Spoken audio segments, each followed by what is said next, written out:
It was a couple months ago. Her mother came here into the lobby very distraught, saying that she needed help with her daughter and she was looking to us for help. And I said, well, where is she? And she said she's in the car in the parking lot. Would we come out and speak to her? So myself and another officer, Officer Bellardo, walked out to the parking lot where Roxie was seated in the car, and we said, you know, are you okay? And she's like, no, not really. So I said, well, would you mind coming inside so we can speak in private where, you know, the public isn't going to see that you're talking to us or anything like that? And she agreed. So we brought her back into our report writing room where we sat her down and we, you know, tried to figure out what she was troubled about. And several years ago, she was involved in a very bad accident. She had to relearn a lot of things to do with herself that we normally take for granted. I was in an accident prior year, like in 2005, and I went through a lot, and I overcame everything that went my way, but they wouldn't give me my license back. I asked my chief, Chief Fountain, if there was any possible opportunities we had for Roxie to come and work with us, because she's a very lovely girl and I really wanted to see if we could help her. And he looked around and said, absolutely, we can use her here. Sergeant Freeman, you know, she told me the story in the background about Roxanne, and I was obviously interested in helping anybody I can in the community.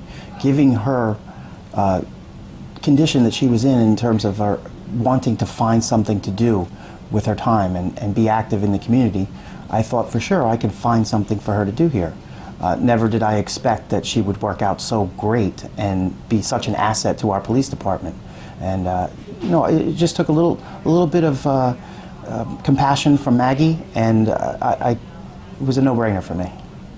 I work at the records desk, so when you come into the police department, we're like I work at, like, I sit by the window at the desk and I have to greet the people that come in and help them out, what they want to do, and tell them like where they have to go or what they have to do to get an officer to speak with them.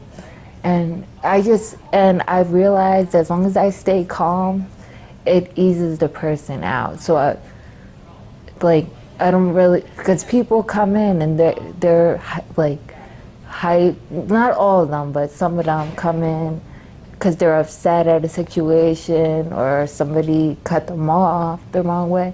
But as long as you stay passive, it kind of calms them out. So once the officer speaks to them, they always come to the window and they say, thank you so much. And that makes me feel good.